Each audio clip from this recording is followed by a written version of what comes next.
Hello everyone, কেমন আছেন সবাই? বিলাস কুকিংয়ে সবাইকে স্বাগতম। তো আজকে আমি সকালের নাস্তা হিসেবে নুডলস তৈরি করব। তার জন্য এখানে আমি আগে থেকে পেঁয়াজ ও কাঁচা লঙ্কা কেটে নিয়েছিলাম। তো নুডলস রান্নার জন্য এখানে পেঁয়াজ ও কাঁচা লঙ্কা তেলে ভেজে নেব।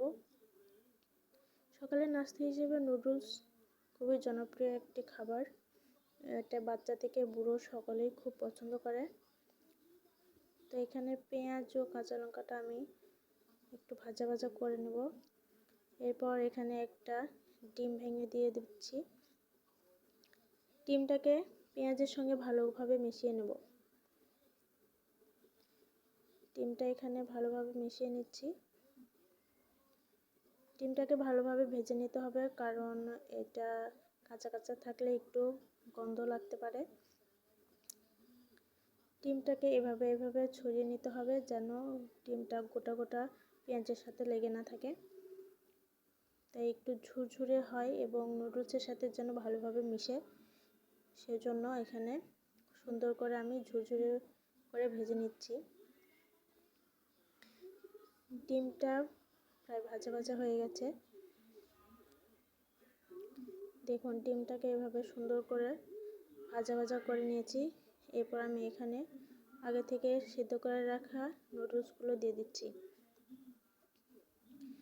এখানে আমাদের 4 জন পরিমাণ নুডলস আমি সিদ্ধ করে নিয়েছিলাম, তো সেটাই এখানে রান্না করার জন্য দিয়ে দিচ্ছি।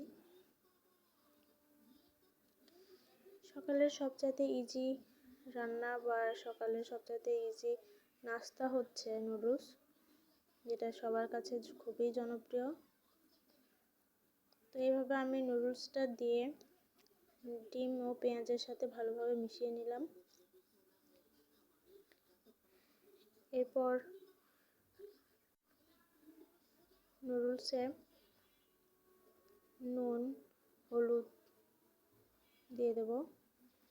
আমি হলুদটা আসলে দিই না নুডলসে, কারণ হলুদটা আমি নুডলসে খেতে পছন্দ করি না।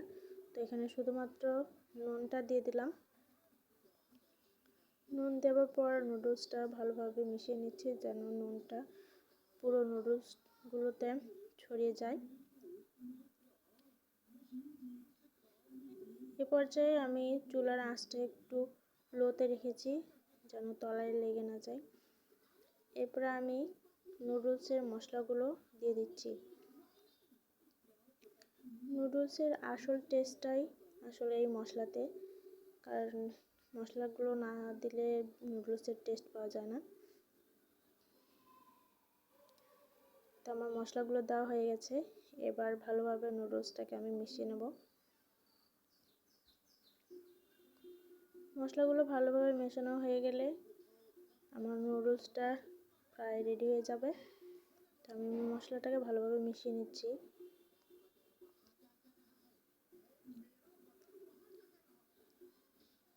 আর একটা মশলা বাকি রয়ে গেছিলো, তো সেটাও দিয়ে দিলাম। এবার ভালোভাবে মিশিয়ে নিচ্ছি পুরোটা।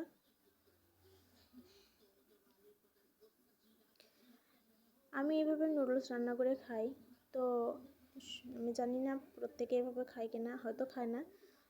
এক একজনের রান্নার ধরন বা খাবারের টেস্ট এক এক রকম। নুডলস অনেকভাবে রান্না করা যায়, তো আমি সাধারণত এভাবেই করি, কারণ এটা একদম সিম্পল ও সোজা।